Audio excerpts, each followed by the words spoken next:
जेठानी की पढ़ाई। सौम्या और रंजन की शादी लव मैरिज हुई थी। सौम्या ने मास्टर्स और बीएड किया था और वो एक अच्छे बड़े कॉलेज में पढ़ाती भी थी। वैसे तो रंजन की माँ ललिता काफ़ी सख्त स्वभाव की थी, पर सौम्या पर वो कुछ ज़्यादा ही फिदा हो गई थी, क्योंकि वो एक पढ़ी लिखी कमाने वाली बहू थी, ना कि विद्या की तरह कम पढ़ी लिखी। विद्या, अरे ओ विद्या, कहाँ मर गई? हाँ माँ जी, आ गई। वो बस गैस पर दूध चढ़ाया था ना, इसलिए थोड़ी देर लग गई। बस इससे बहाने बनवा लो, और कोई काम नहीं आता इसे। देवरानी को देख देख, देवरानी को कितनी पढ़ी लिखी सुंदर और कमाने वाली है, और दूसरी तरफ तू। मेरे तो करम ही फुट गए हैं। मैं जब से इस घर में आई हूँ, मैंने आपको विद्या दीदी को बस कोसते देखा है। माँ जी, माना कि वो पढ़ी लिखी कम है, फिर भी वो कितना कुछ जानती है। घर का सारा काम, सिलाई कढ़ाई बुनाई और भी कितना कुछ जो मुझे बिल्कुल भी नहीं आता। पर आपने मुझे तो कभी नहीं टोका। अरे सौम्या बहू, तू भी क्या इसकी तरफदारी करने बैठ गई? इसका तो कुछ नहीं होने वाला। ये अनपढ़ थी और रहेगी।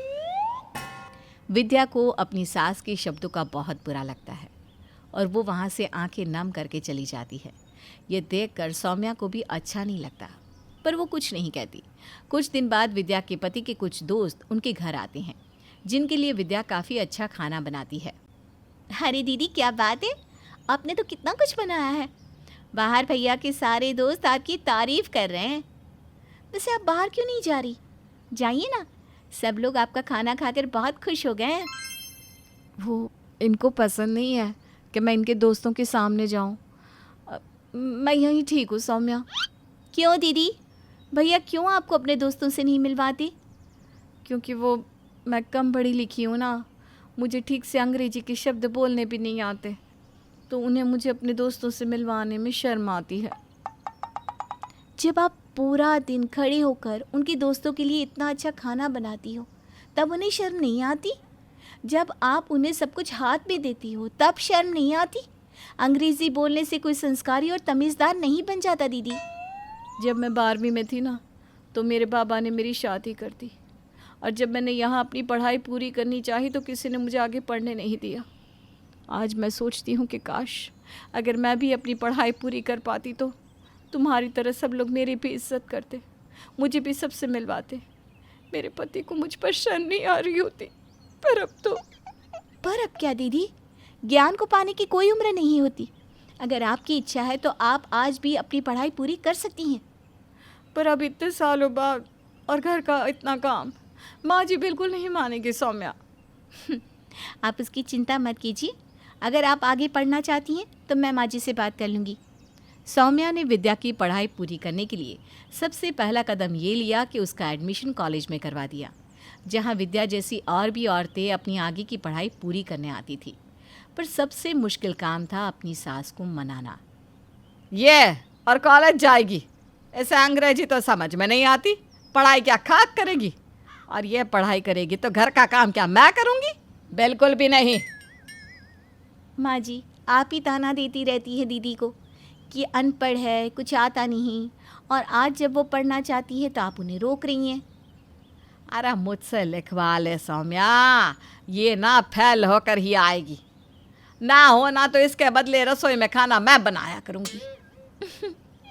अगर ऐसी बात है तो फिर शर्त लगाते हैं। विद्या दीदी अगर पहली एग्ज़ाम्स में पास हो गई तो कोई उन्हें आगे पढ़ने से नहीं रोकेगा। ठीक है, पर देख, उसे घर के काम तो कम नहीं होंगे, और जो वो आज तक करती आई है वो सारे काम भी। जी माँ जी, मैं वो सब करूँगी जो मेरा फ़र्ज़ है। ठीक है, मैं भी देखती हूँ कैसे ये गवार ग्रेजुएट बनती है। ललिता ने हामी तो भर दी विद्या की पढ़ाई के लिए, पर अब वो इस कोशिश में लग गई कि वो कैसे उसे पढ़ाई करने से रोक पाए, जिससे वो पहली परीक्षा में पास ही ना हो। सौम्या भी कहाँ पीछे रहने वाली थी। उसने भी ठान लिया था कि वो अपनी जेठानी की पढ़ाई पूरी करवा कर ही रहेगी। विद्या, अरे कहाँ रह गई? माँ जी, मैं वो कॉलेज जाने के लिए बस तैयार हो रही थी, सारा खाना भी बना दिया है मैंने। कॉलेज बाद में जाना, ज़रा मेरे बालों में तेल लगा दे, बहुत सर दुख रहा है। विद्या, इधर उधर क्या देख रही है? अरे लगाना बालों में तेल जल्दी से। सौम्या अपनी सास की हर चाल को पहचान गई थी, इसलिए वो बालों को खुजलाते हुए बाहर आई और बोली, दीदी आपने पता नहीं कौन सा तेल सर में डाला है, मेरी तो खुजली ही बंद नहीं हो रही। ये देखिए बाल भी कैसे टूट रहे हैं। खुजली और बाल टूट रहे हैं? कहीं तो मुझे भी तो वही तेल नहीं लगा रही। अरे हाँ, ये तो वही तेल है। अब पर कोई बात नहीं दीदी, माँ जी को क्या फ़र्क पड़ता है, उनके बाल रहें या ना रहें। आप लगाइए तेल, थोड़ा ज़्यादा लगाइए दीदी। अरे रे, मुझे नहीं लगवाना तेल। चल जा, तू निकल अपने कॉलेज के लिए। बड़ी आई मेरे बालों को खराब करने वाली।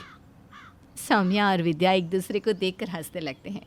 ललिता कदम कदम पर विद्या के लिए जाल बिछाती, जैसे कभी उसे ज़्यादा खाना बनाने को बोल देती या मेहमानों को घर बुला लेती, खुद के कामों में उलझा देती।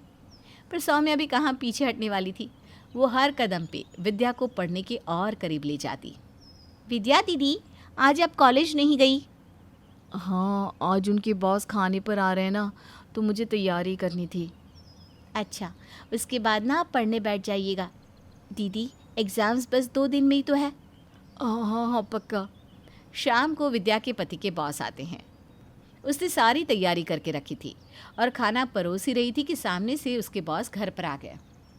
हेलो अतुल, ये तुम्हारी वाइफ है? जी जी। Hello Mrs Sharma, how are you? Actually boss, मेरी वाइफ को। Hello sir, I am fine, please have seat. I specially prepare delicious food for you, please have taste. How sweet. I must say Atul, you are very lucky जो तुम्हें ऐसी wife मिली है। अतुल, ललिता, सौम्या सब विद्या को देखकर shocked रह जाते हैं। उसने आज अतुल के बॉस के साथ अंग्रेजी में बात की और इसी वजह से अतुल को प्रमोशन भी मिल गया, उसके बॉस के जाते ही। क्यों माँ जी, विद्या दीदी तो बिना एग्ज़ाम्स दिए ही पास हो गई ना? सच में मुझे तुम पर बहुत गर्व है विद्या। सच में मैंने तो बहुत कोशिश की तुझे पढ़ने से रोकने की, पर तूने तो मुझे भी हार मनवा दी। ये सब मेरी प्यारी देवरानी की वजह से हुआ है। अगर वो मुझे सपोर्ट नहीं करती तो मैं बस आज एक गवार बन के ही रह जाती। ये सब तो आपकी मेहनत का नतीजा है दीदी।